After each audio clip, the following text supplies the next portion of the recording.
हे राम जी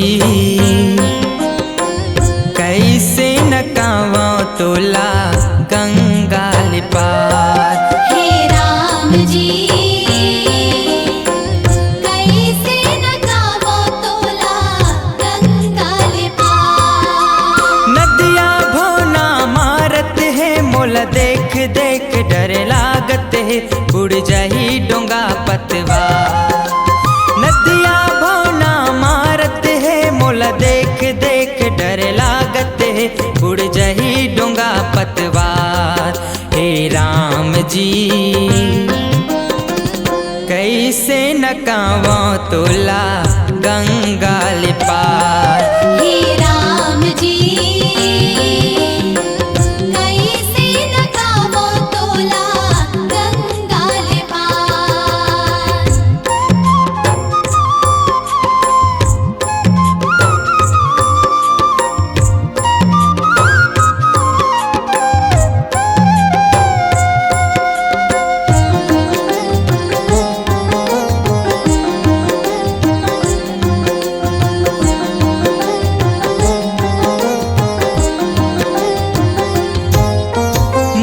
केवट के जात प्रभु तय जग के तारनहारी।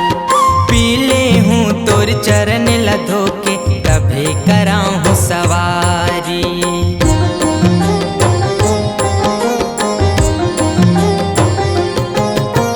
मैं केवट के जात प्रभु तय जग के तारनहारी। पीले हूँ तोर चरण लधो के तभे कराऊँ सवारी।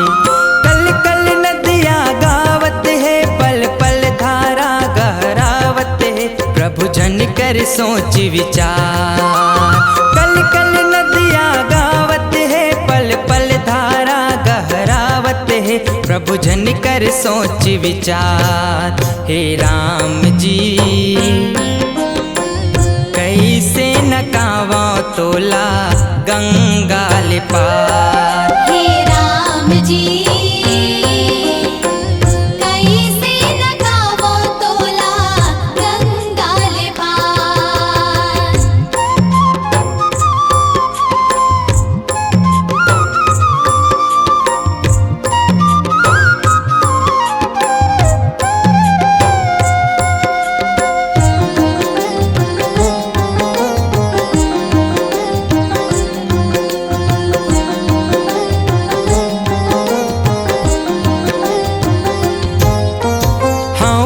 का मैं भाग मानी तोर दुर्लभ दर्शन पाए।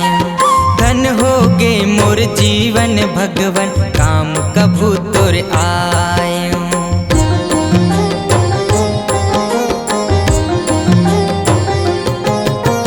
हौकत का मैं भाग मानी तोर दुर्लभ दर्शन पाए।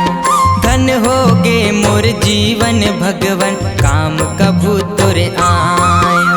समय समय काला इसगा देवता ला भगत नहकाइस गा देखत रही गे संसार। समय समय काला इसगा देवता ला भगत नहकाइस गा देखत रही गे संसार। हे राम जी कैसे न कावा तोला गंगाल पार। हे राम जी कैसे न गावो तोला गंगाल पार। नदिया भोना मारत है मोला देख देख डर लागत है